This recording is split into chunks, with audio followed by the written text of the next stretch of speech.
Once again, good morning. May buntag, mga anak sa Ginoo.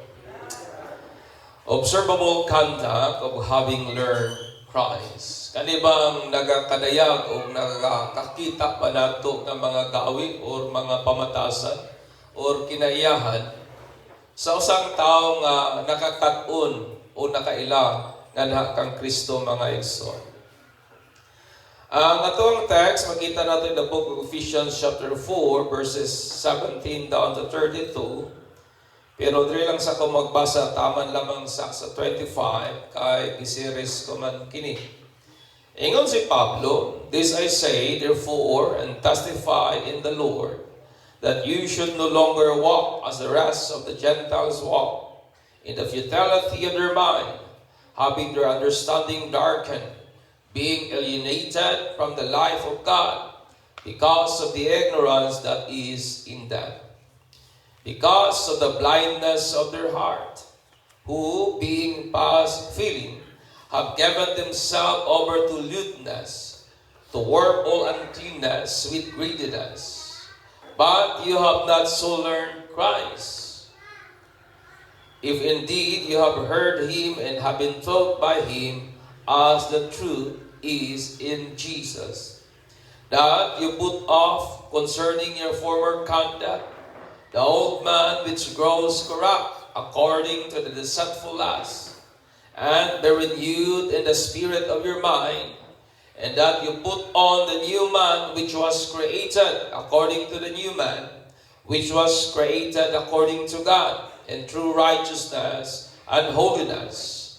25, ingon si Pablo, "Therefore, putting away lying, let each one of you speak truth with his neighbor, for we are members of one body," o one another. Ingon pa ni Pablo, tuod aning rasuna, busa atong iwaksi kining mga pagpamaka ug mamulong tag kamatuoran sa matag usa sa atong isig kaingon. Ingon nga kitang tanan kabahin lamang sa matag usa mga igsoon. Ang Ephesians po nga epistles gisulat kana ni Pablo while he is at present, while nga nasa sa prisuhan sa Rome, o kana i-handcarried sa iyahang disciples nga mao si Tychicus, o gi-accompanied po sa disciples nga mao pod gihapon si nga angalan si Onesimus mga igsoon. Kaning pulay nga epistles, wala kani mag-address o problema sa church. Kaya mostly sa mga sulat ni Pablo, ga-address siya immorality, gina-address niya ang disorder sa church, pero ang Ephesians, mga igsoon, wala mag-deal o specific nga problem sa church. Apan, ang sulat ni Pablo nga, ang epistles sa Ephesians, nag-deals sa what it means to become a Christian. Amen. Ang sulat ni Pablo nga kaning episo, naghisgot siya sa kung unsa gidayabot ipasabot aning mahimutang Kristohanon diha sa pagtuo o diha sa gawi mga igsoon.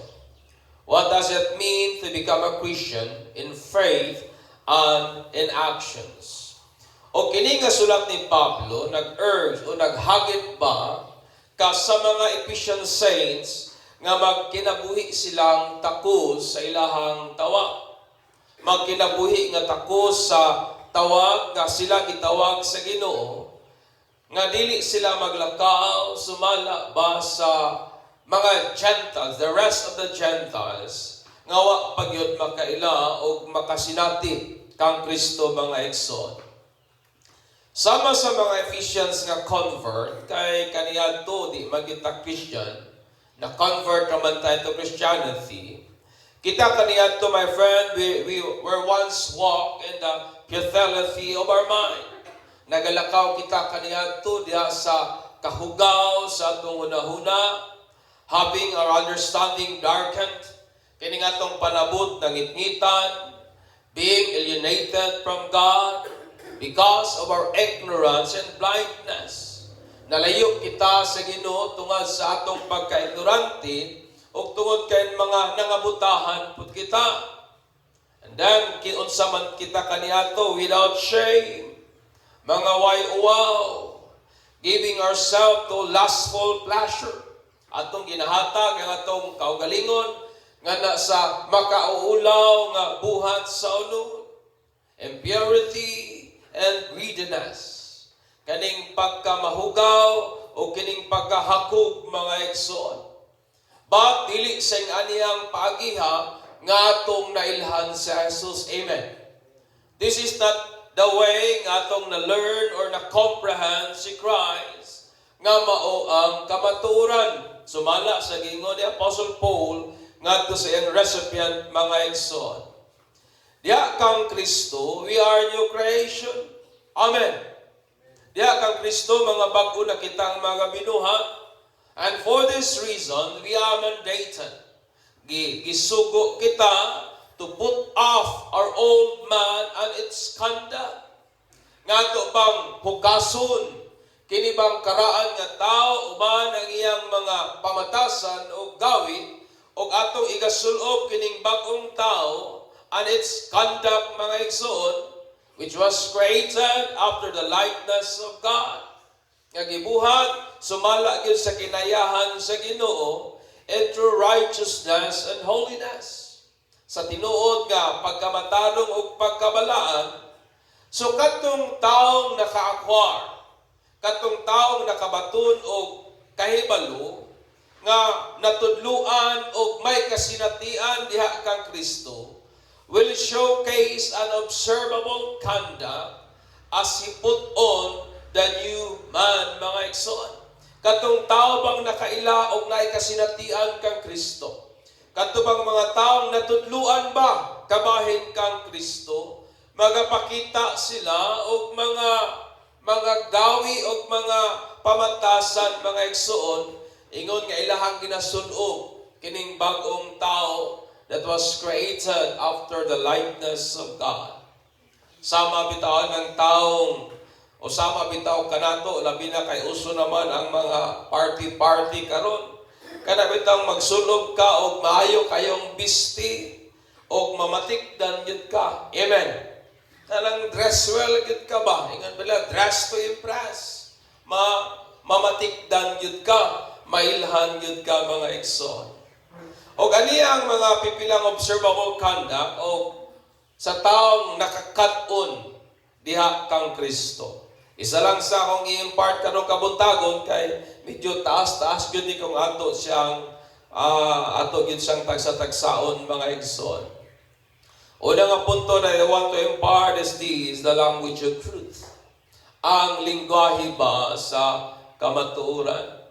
Kung naka sa korte, manumpa ka, tingong ka, wag yung kailangan ipamulong, kundi ang kamatuoran lamang, o kana i-pledge ni mo, una nga tugid sa Bible, nga to sa Ginoo, o nga to sa court, mga igsoon. Language of truth. Ingon niya, 25, therefore, putting away lying, let each one of you speak truth to with his neighbor, for we are members of one another. Kabahin ta sa matagusa. Ang lingwahe po, it is a principal method of human communication. Kana bitang pamaagi nga makik-communicate ka. Daghan maglingwahe, may Ilocano, may Ilonggo. But by that means, naga-communicate ka o nagapaabot ka ba sa imuhang una-una, pagbati or opinion, o kana nag-consist yun sa words. Mga structured nga mga words in a conventional way and convey by speech, writing, or gestures. Pero aning abahin, it is true sa words, mga igsoon. Ingon ni Pablo, magmamulong tao kamatuoran ngadto sa atong mga higala o mga silingan. Kining word po nga neighbors is anyone who is near or close nga rin nato. Tanan nga suot, tanan nga doon nga ni kanato, whom we used to chat about some issues and things in life. Kanang mga tao bang atong kanunay ginahinabi pa? Kanang mga tao bang atong ginakaistorya, pwede na bana, pwede na anak, pwede na silingan, basta mga tao nga atong ginapakighinabi regarding sa mga issues sa kinabuhi, mga igsoon. So ingon nga Christians, we are urged to put off lying. Isugo kita ang atong iwaksi kining pagpamaka and mandated to speak truth to our every conversation. Isugo kita nga sa atong tanan nga pakighinabi na gyud diha gyud sa kamatuoran. Sa rason mga igsoon nga kitang tanan is a respective parts of the body of Christ. Amen. Sa rason nga kitang tanan, kabahin kita sa lawas ni Kristo. And we also belong to one another. O ang ato ang part is to function mga igsoon, sumala sa gihatag nga gasa sa Ginoo sa matag usa for the spiritual being or wellness of this mystical body of Christ, para sa kaayuhan sa kinatibuk-an mga igsoon. Amen. We should function accordingly para sa kaayuhan sa lawas ni Kristo mga igsoon. Ang kamatuoran is the opposite of lies. Kabaliktaran ni sa baka or deceit or kaning limbong mga igsoon. Og nag-denote kini og varieties of context. Nagdala kini og daghan pang mga panghuna-una og naglambigit kini kamatuoran with regards sa ideas. Truth of ideas, reality, sincerity, pwede po truth about sa Ginoo, truth about sa morality, truth about sa gospel, og labaw sa tanan, kamatuoran may tungod kung kinsa o kinsa gyud sa Jesus mga igsoon. So dako siya gilambigitan. Kini naman pong word nga pamaka is ang word nga sudo, refers siya sa falsehood or lies. Kani bitang bakak o limbong or man kita laing Bisaya sa bakak o sa lies, bakak naman gyud mga igsoon. Which aniya context is false teaching and deceitful practices. Nga nga context, igamit na ni Pablo pag-address sa mga sayop nga mga pagtulunan o mga limbungaros nga mga binuhatan. Limbungaros nga mga practices, mga igsoon. So nagdala po ni siya na brother sins, nag-include kini siya og false ideas. Kining lying, naglambigit siya sa kanabitang sayop nga mga huna-huna, sayop nga mga ideologies, sayop nga mga philosophies, sayop nga mga principles, beliefs, doctrine, and practices mga igsoon. Nakuha ba nato? So dako siya gisakgaw mga spare mga igsoon. So kung may ka pagpamaka o lying, o dili lang na literal nga naglambigit sa kanang diha nga namotbot ka, but it talks about sa mga dili bakak nga mga huna-huna. It talks about sa mga bakak nga mga ginatuhan. It talks about sa mga bakak nga mga philosophies, mga bakak nga mga practices, and etc. mga igsoon. Sa diyang si Apostle Paul naghatag og command ilalom sa lamdag sa balaan nga espiritu to put away lying, and ingon niya, let each one of you speak truth with his neighbor, na nagsugo siya nga mamulong tag kamatuoran ba sa ato ang higala o sa tanan nga duol nato. Kini nag-prescribe that our conversation must be in the sphere of God's truth. Kani naghatag natog makusganon nga pagtukmod o pagsugo nga ang ato bang mga pagpamulong ba, ang atong conversation sa atong isig-usa kinahanglan nga naa diha sa kamatuoran nga iya sa Ginoo mga igsoon. Our ideas, our opinion, principles, beliefs, reasoning, practices, which find its expression verbally. Di ba ang atong mga huna-huna, atong ginapadayag diya sa atong mga pamulong? Ang atong mga pagpangrason, atong gina-express diya sa atong mga pulong? Amen? Ang atong mga filosofiya, mga principles, o mga butang nga ginatuhan nato, atong gina-expressar diha sa atong mga pagpamulong. must be regulated and spring from the truth of God. Kinahanglan nga magikan siya, masala siya, ma-regulate siya sa pulong sa Ginoo, mga igsoon, nga mao gyud ang kamatuoran. Amen. It must be regulated. It must be filtered by the Word of God. Because if not, kay kung dili mga igsoon, then we are just speaking lies to one another. Kay kung dili gali, sama lang na nga namulong tagbakak sa atong isig kaingon, tungod kay kung dili kana kamatuoran, nan bakak kana. Amen. Kung dili na truth, then it is a lie, mga igsoon. Atong i-consider kining mga common nga ideology, common nga thinking, common nga mga philosophies, beliefs, and practices nga ginaheld sa ato ang culture karon og sa kung unsa ang ginaingon sa pulong sa Ginoo. Tungod kay speaking lies, it talks about presenting false ideas. Speaking lies, it talks about presenting false philosophy. So daghang ilang bigit ani mo na ni Pablo magmulong gyud tag kamatuoran. So atong i-consider kaning mga pipilang huna-huna, mga prinsipyo, mga filosofiya sa atong panahon karon o sa kung unsang giingon sa pulong sa Ginoo. Ang kalibutan niingon, money, wealth, success, fame, and education is the most important things in this life. Kadungog na batani. Ano yung kalibutan na ang ginaingon sa mga tao? Ang pinaka-importante, ang pinakamahinungdanong butang sa kinabuhi, mao kining kwarta, mao kining bahandi, mao kining kauswagan, mao kining education. It is the most important things in this life. Tungod ani nga ideology, tungod ani nga maong huna-huna, may mga ginikanan nga ilang gina-motivate, ilang ginapangusgan, ginasuportaran, o even ilang pang gina-push ang ilang kabataan to excel in their study, hoping to get what they want and what they believe the most important things in life. Amen.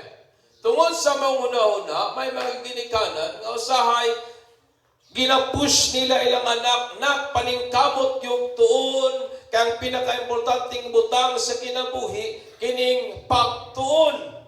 Pero usahay ginapush ang kabataan sa education, pero wala ginapush ang kabataan sa pagpangalagad sa Ginoo. Amen.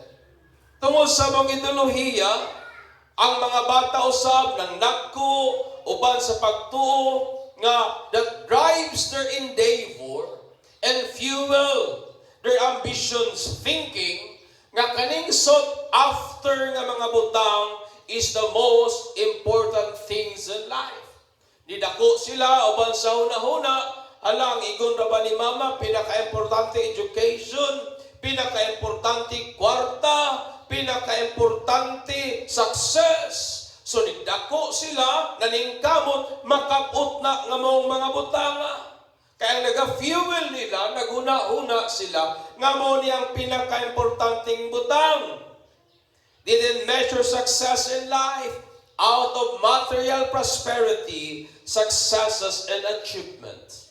Usahay, ilan na rin ginasukod ang kinabuhi sa kung unsay butang nga maangko nila. Ilan na rin gina-measure ang life sa kung unsang kalampusan, unsang material prosperity, o unsa ang mga nakabot sa kinabuhi.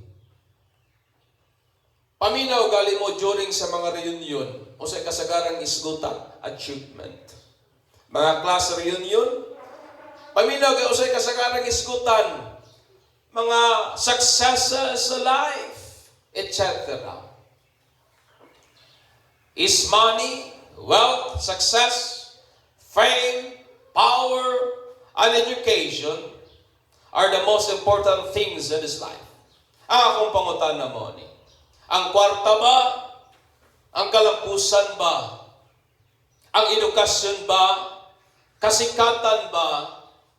Kauswagan ba? mao ba'y pinaka-importanteng butang sa kinabuhi. Napabata diha. Is that the most important things in life? Ingon ni Jesus in Luke 12:15, beware, guard against every kind of greed. Life is not measured by how much you own. Amen.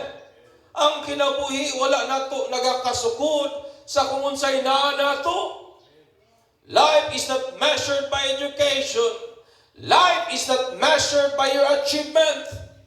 Life is not measured by success. It is not measured by how much we own in this life. Life is not measured by money, mga igsoon. The most important things in life, ingon ni Jesus in Matthew 16:26. And what do you benefit if you gain the whole world, but loses your soul? Is anything worth more than your soul? Nabadaw ko ni mas pililon pa kaysa imong kap. Amen. Amen. Di ba wala? Usahay ang atong presentation, pinaka-importanting butang education. Usahay nagaka-neglect ang spirituality. Usahay ang atong presentation, nagpaningkamot mo kay ang pinaka-importanting butang sa kinabuhi, kanang mag-uswag ta. And with that kind of mentality, na disregard ang pagpangalagad sa Ginoo, nga mo'y pinaka-importante kaysa edukasyon, mga igsoon. Because ingon ni Jesus, unsa may maangko nimo, naglampos ka ni kinabuya, yet you loses your soul. Amen. Tungod kay pinaka-importanting butang, ingon pa ni Jesus, ang imuhang kalap. Amen. Ingon pa sila, what is important thing in this life is to be happy. Mo na kasagaran kakadunggan nato nga mga huna-huna karong panahon, ang importante sa kinabuhi magmalipayon lang ta.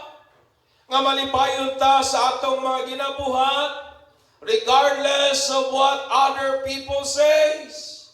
Bahala pag unsay isulti sa ban, ang importante malipayon ka. Mao ba nay importante sa kinabuhi? Do whatever that makes you happy. Buhata ang tanan nga makalipay nimo. Yulo ni said, it means you only live once, so enjoy life. Kisa ba'y nakadungog ninyo ana nga una-una rong panahon? Usa lang ang kinabuhi, ingon pa nila, ayaw pag kinurni, ayaw pag inuay, huwag kang maging party pooper, just enjoy life. Mag-enjoy sa kinabuhi, he said. Try everything because you will never remain young. Enjoy while batanon pa ka, kaya di ka magpabiling batanon for the rest of your life. Naayos na ka-contestant pa sa noon time show sa Itbulaga manako ni na Dunggan. Ipangutana sila kanang ilabit ang dula nga judgmental. Ipangutana siya nga unsa may imong motto sa kinabuhi. Ingon din siya, mo ang motto. I believe, do not repeat the same mistake. Siya nga, ayaw, ako po ay naniniwala na huwag mong ulitin yung ingin pa niya, di man kumain mag-Tagalog, isayon na lang nato. Siya nga ayaw o ospat tong sala ngayon mong nabuhat na sa una. Yang ingon daghan pa daw kunog laing sala, try ka naman ng iba. O yang ingon, daghan mo na kunog mistake sa kinabuhi. Why not? Explore. Try another mistake. Siya nga, sumo naman ang sige balik-balik anang sayo pa. Buhat na po og another nga sayo. People laugh. But this kind of notion, kung dili ka careful, it will ruin your mind. Napaba mo diha? Amen.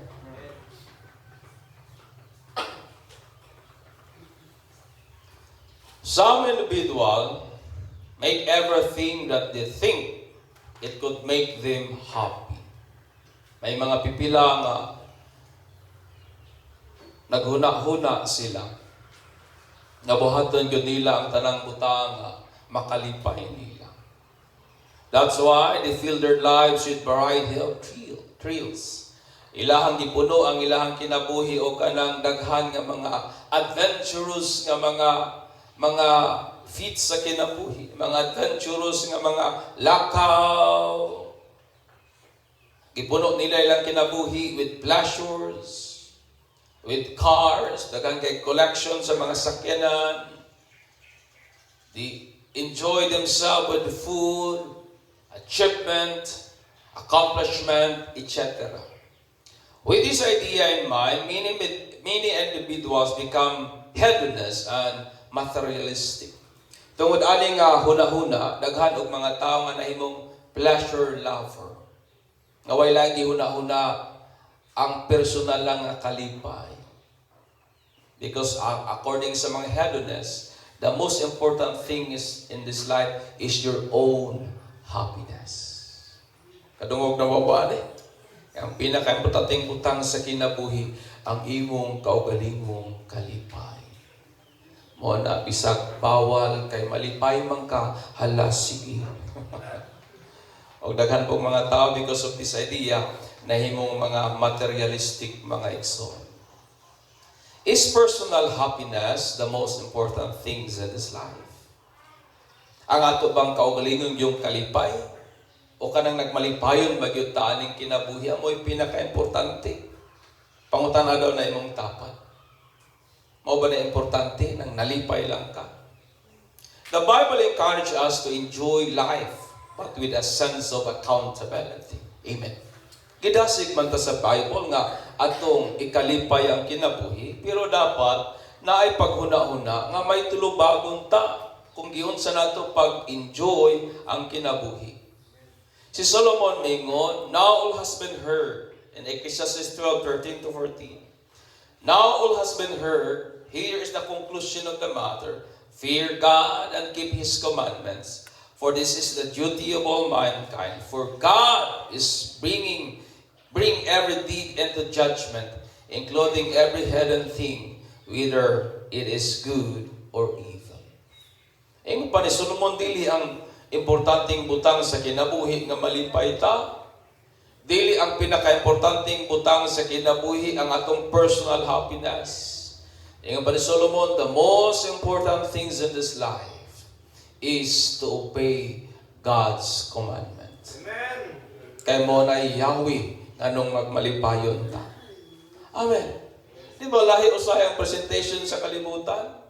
Enjoy life but without sense of accountability. God said, enjoy life pero hinumdumi nga manubag ka sa tanan nimong pagabuhaton. Amen. Mauna nga ingon si Solomon, ang pinaka-importanting butang sa kinabuhi dili atong personal happiness.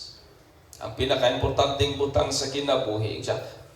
Here, the conclusion of the matter, fear God and obey His commandments. Hallelujah. Napay nag-ingon, heaven is a place for good people who live up morally upright in their lifetime. May mga tao nga imong madunggan mag-ingon nga, ang langit daw kuno lugar para sa mga taong buutan, katong nagkinabuhing tarong sa ilahang lifetime.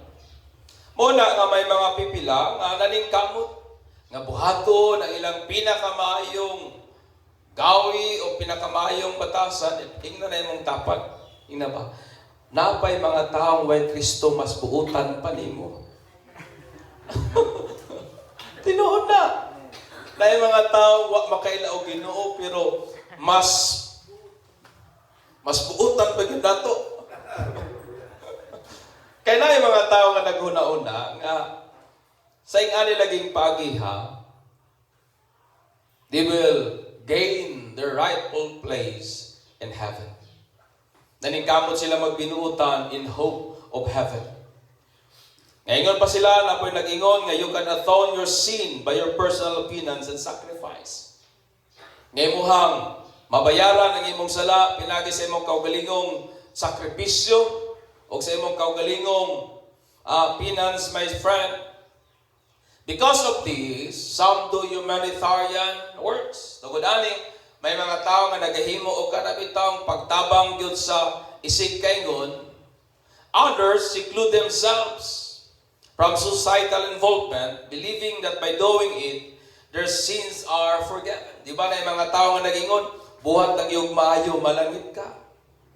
Di ba? Be a good man and you will earn your place in heaven. Tungod kay naghuna sila nga sa inaaning pagiha, mag-gain nila ang kaluwasan mga igsoon. Is this true? Tinuod ba ni? Tinuod ba nga by good works you will earn your place in heaven?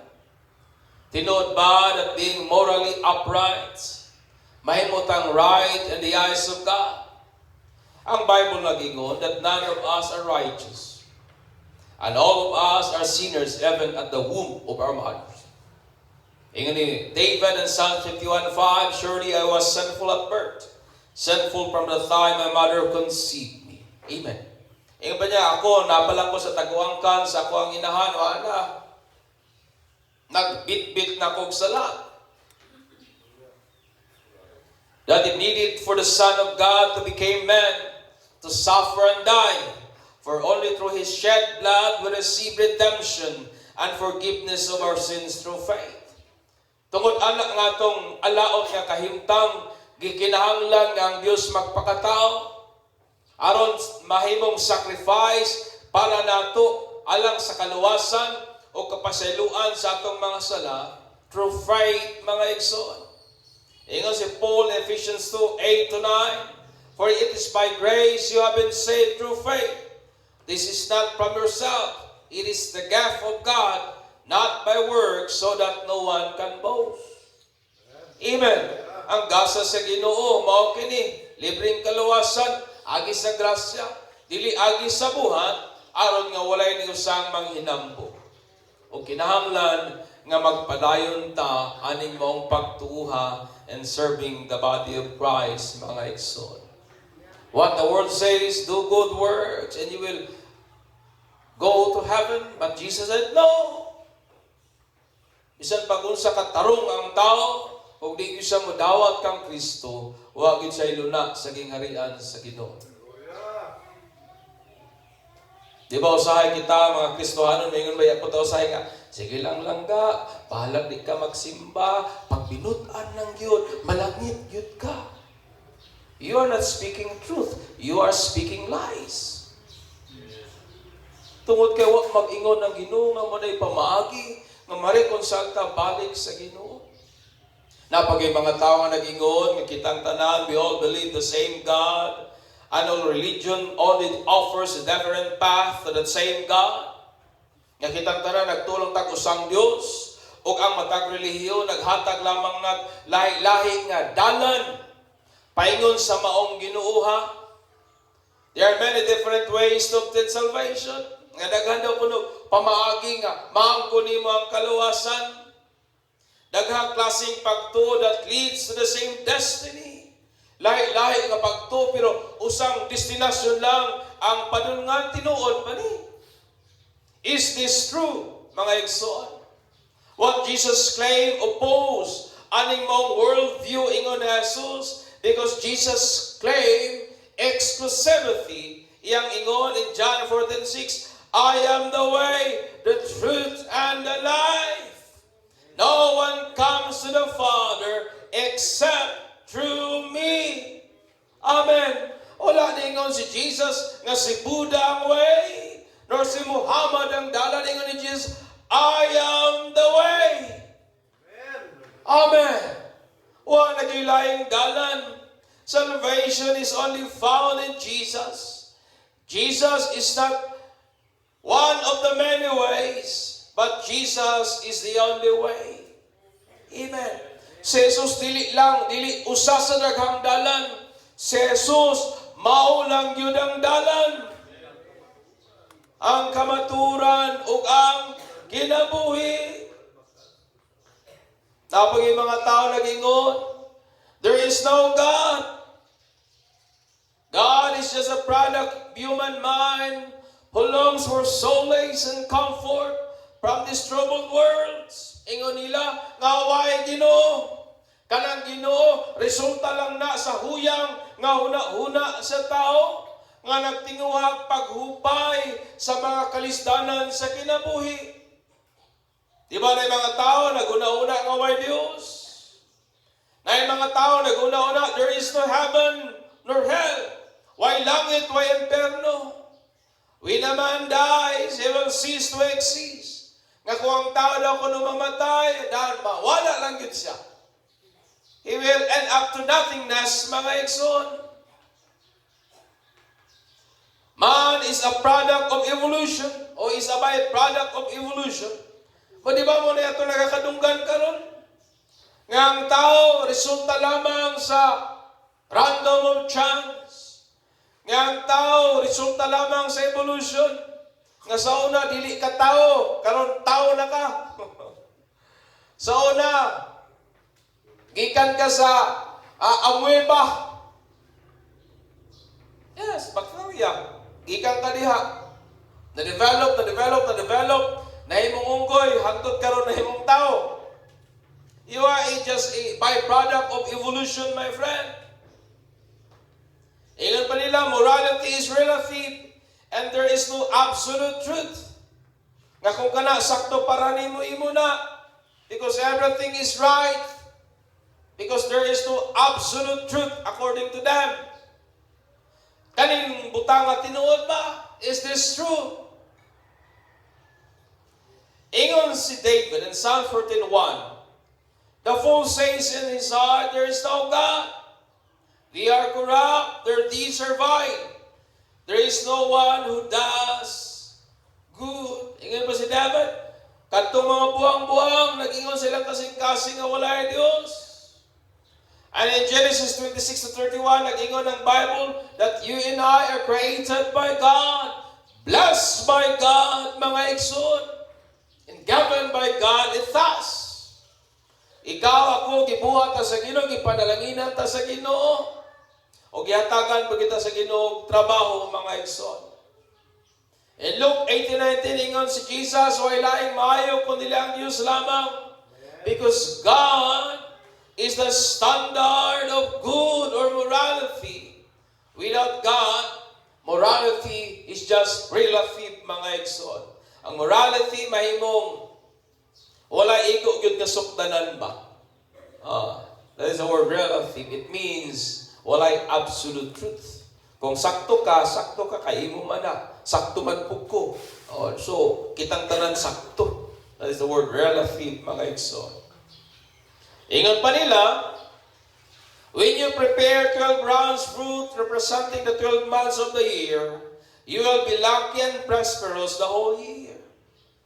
Kung mag-andam daw kuno kag 12 kalingin nga prutas, representing sa 12 ka bulan sa isang tuig, mahimo daw kuno kang swerte, o mahimo daw kuno kang magmauswagon sa tibuok tuig. Is this true? Tinuod ba ni? The Bible said that in Christ, God bless us with all spiritual blessings. Amen. Ingon ang Bible, diya kang Kristo, ipanalanginan na ta sa tanang langit ng mga panalangin. Ephesians 1:3 ingon, praise be to the God and Father of our Lord Jesus Christ, who has blessed us in the heavenly realm with every spiritual blessings in Christ. We are not lucky, we are blessed. Amen. Inay mong tapa, dili ka swerte, bulahan ka. Di ba usay ang atong puna-una mo ni? Presenting these ideas. Usahay, palit na lang punta, kaya una-una na to, swertihon punta. Ang atong kultura, mga igsoon, karong panahon na dictate that for a relationship to last long, mind your outward appearance. Kung gusto na kuno ka nga mag-last ang relationship, lantawa ang imuhang kasiksiba. Lantawa imuhabang kagwapo. Invest on yourself. Nabilang na kay kwarta. You deserve to be beautiful. Make yourself beautiful so that people will like and accept you. Himo ang imong kaugalingong anya, karon nga daghang ganahan nimo. So that people will accept you. Tinuod pa ni. Is this true? Kung kani tinuod mga igsoon nganong daghan man kayong mga gwapang gipangbuwagan man. Kung tinuod pa ni nganong daghan mag mga gwapong gipangbuwagan man. Kung tinuod pa ni nganong daghan mag mga taong sexy, mga macho, mga gwapa o gwapo, nganong wala man magdukay ang ilang relasyon. Ingon pa si Peter in 1 Peter 3:3-5. Your beauty should not come from outward adornment, such as an elaborate hairstyle and the wearing of gold jewelry or fine clothes. Rather, it should be that of your inner self, the unfading beauty of a gentle and quiet spirit, which is of your great worth in God's sight. For this is the way the holy women of the past who put their hope in God used to adore themselves. Amen. Napabata diha. What the Bible says, nga kung gusto na kung nga mag-last ang relationship, we should become mahimong strong and healthy. Let us make our attitude beautiful. Amen. Arte kay ta usay sa atong naong, pero dili kay ta particular sa atong attitude. Usay arte kay ta sa atong buhok. Ako nagpasulay man buhok patina ba unsay naa. Pero usay dili kay ta particular sa atuang batasan. But what Peter said is this. We must adorn ourselves aning maayong pamatasan. Amen. Amen. Paminawa gali na ninyong mga nanggibulag. Di ka kadungog nga ako ning gibulagan si Kuan kay nadambok wala eh. Kasagalan nilang reason mo ni nag-separate mi kasi po di nami magkasinabot. Di ba? Nag-separate mi kay di na po di ansa ni because of misunderstanding na mga third parties etc. It means ang bottom line sa tanan attitude. Napa ba mo diha? Sa pagpadako o pagdisiplina sa atong mga kabataan, kita nga mga Pilipino, we use these classic moves. We tend to scare them saying that the night creature will take them kung dili sila magbinutan. Di ba mo na ginabuhat sa mga ginikanan kaniadto? Sige, papadlong gali, kwaong kang kapre. Di ba? Papadlong gali, di ba, naiungo, kwaong ka. Kasi nga itong una-una, by infusing aning night creature sa ilang mind, mahadlok sila nato. Ug usahay ginagamit pagalit nato ang atong mga ugangan, mga taong isog, ipanghadlok sa mga kabataan para lang mopatuo sila nato. But ingon sa ingon ni Pablo in Ephesians 6:4, Fathers, do not exasperate your children. Instead, bring them up in the training and instructions of the Lord. Dili daw kuno hadlokon, kun dili tudluan. Giyahan sa gamiton diha sa Ginoo. Ayaw sila i-exasperate. Ayaw sila og kanabitang hinay-hinayon ni mga patyo ng ilang pagbati o paghigugma nimo. Ayaw daw kinikanan. When you raise your child, understand me mga kaigsoon. When you raise your child by building their character in faith and fairy tales. Sa diyang atong ginapadako ang atong mga kabataan, gina-build up nato ang ilang character o ang ilang pagtuo diya sa mga fairy tales, diya kang Snow White, diya sa mga kang Rapunzel, diya sa mga fictional lang nga mga huna-huna, on a story that shift their thinking from reality. Sa huna-huna ba nga ginadala nato sila sa ilusyon? Nga usay daghang mga bata maghuna-huna nga kano sa papagkaon true love maabot oy. Kaya usahay atong gi-ship ang atong gi-purma ang ilang una-una attitude on this fictional nga mga butang nga way igong basihanan. When we make them believe on Santa Claus, kung ato silang ginahimo nga tuuhan si Santa Claus, nga mohatag og regalo sa mga mayong bata, pero sa mga padlungon dili. When we shared and tried to argue with unsound theology, sa diyang atong ginasulayan nga makiglalista, agi aning sayop nga mga theoloheya o doctrine, when we encourage other to hate, kung atong ginadasig ang uban nga masuko, atong ginadasig ang uban to dislike others, atong ginagatungan ang uban nga maglagot hinuon sa iyang isig ka tao, atong ginasulsulan ang uban to dislike others, to validate their resentment. Ato bitang ginahatagan sila o pag-comfort nga balido ang ilahang pagbati nga dili mga toward others. When we become prejudiced and judgmental toward one another, sa diyang mahinukmanon kay ta, sa diyang hilabtanon o chismuso kay ta, sa uban, when we practice favoritism, being unkind to the least individuals, understand me, brethren, then we are speaking lies to one another. Sama lang na nga kapamulong kag bakak sa imong isig katao. When you raise the faith of your child on fiction, you're speaking lies to your children. Sa dihang may kaanak, pag binutan yun nak ha, kaya kung mag-very good yun kanak, si Santa Claus, tagaan yun kanyang regalo. Sa una, makahinumdum ko, magsabit-sabit, pamiog midyas. Kaya mo man among gituuhan, magbinutan para na reward.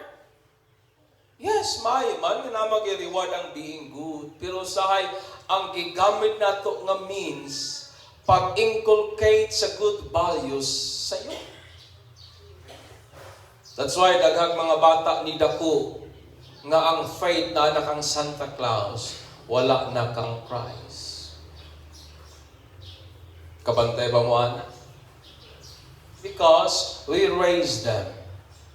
That's why ni Pablo, kita ingon nga mga Kristohanon, dili ta mamulog bakak sa atong isikaingon, kundi ka maturan. Amen. Lies is detrimental. Ang bakak igsuon, obvious nga makadaot yun. It ruins relationship, kabantay mo na? It ruins trust. It destroys everything on its path. Gubaon yun niya ang tanan. A very long time ago, everything was good. Tanan yun maayo. Until the good creation of God was ruined and put under curse because of deceit. Tanan naguba tungod sa limbong mukbaka. This world now is filled with deceitful ideas. Kining kalibutan nga itong ipuyan ron igsoon, puno ni sa mga limbungaros nga mga panghuna-huna.